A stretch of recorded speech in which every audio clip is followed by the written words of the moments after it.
ప్రమారమి 100 ఏళ్ల వయసులో అబ్రహాము తండ్రి అయ్యాడు. శారా మృతతుల్యమైన గర్భం అంట. ఏ గర్భము?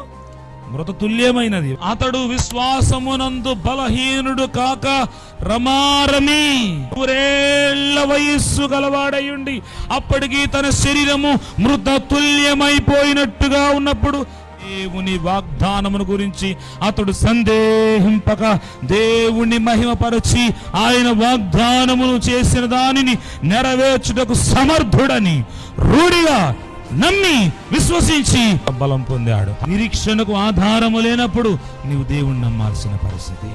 అన్ని ఉంటే అందరూ నమ్ముతారు దేవుణ్ణి. నీ జీవితంలో యేసుప్రభువుని ఎందుకు నమ్ముకున్నావు నువ్వు అంటే, అది చేశాడు, ఇది చేశాడు, అది జరిగింది, ఇది జరిగింది, అది కలిగింది, ఇది కలిగింది, అలా జరిగింది, ఇలా జరిగింది, నేను ఇలా అనుకుంటే ఇలా జరిగింది నా జీవితంలో అని చాలా చాలా చెప్తారు మీరు యేసుని నమ్మినందుకు. కానీ రాత్రి మీకు ప్రశ్న వేస్తున్నాను, మీరు యేసుని ఎలా నమ్మారు? మీరు యేసుని ఏ విధంగా నమ్మారో ఒకసారి రాత్రి ఆలోచించుకోవాల్సిన పరిస్థితి. దీని కొరకు మీరు నమ్మారు. ఏం దొరుకుతుందని యేసయ్య పాదాల దగ్గరకు వచ్చారు. దానికి సమాధానం నా సాక్ష్యం చెప్తాను. ఏం దొరుకుతుందని యేసయ్య పాదాల దగ్గరకు వచ్చానో, ఏం దొరుకుద్దని చెప్పి అన్ని విడిచిపెట్టి మొత్తం అన్ని సమస్తం అంతా పక్కన పెట్టి దేవుని సేవకు వచ్చానో, ఒక్కటేంటంటే ఆయన నా కొరకు సిద్ధపరిచిన పరలోక రాజ్యమే. ఆయన నా కొరకు సిద్ధపరిచిన పరలోక రాజ్యము కొరకే మిగిలినవన్నీ పక్కన పెట్టి ఆయన నోట ఉంచిన తన వాక్కును అనేక మందికి ప్రకటించడానికి దేవుని యొక్క సేవకునిగా నేను దేవుని నమ్మాను. లోకం అంట నథింగ్, ఏమీ లేదు నీ దగ్గర, ఒట్టి చేతులతో ఉంటాను. లోకం అంటది నీ వల్ల కాదంటది.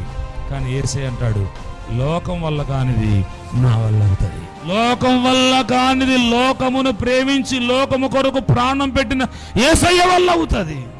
యేసయ్యను ప్రేమిస్తే, యేసయ్య మాట మీద ఆధారపడి ఉంటే, యేసయ్య అంటున్నాడు నా వల్ల అవుతుంది బిడ్డ. లోకం అంటది నీ వల్ల కాదు, నీ వల్ల కాదు, నీవు చేతగాని వాడివి, నీ వల్ల అయిపోయింది నీ కథ.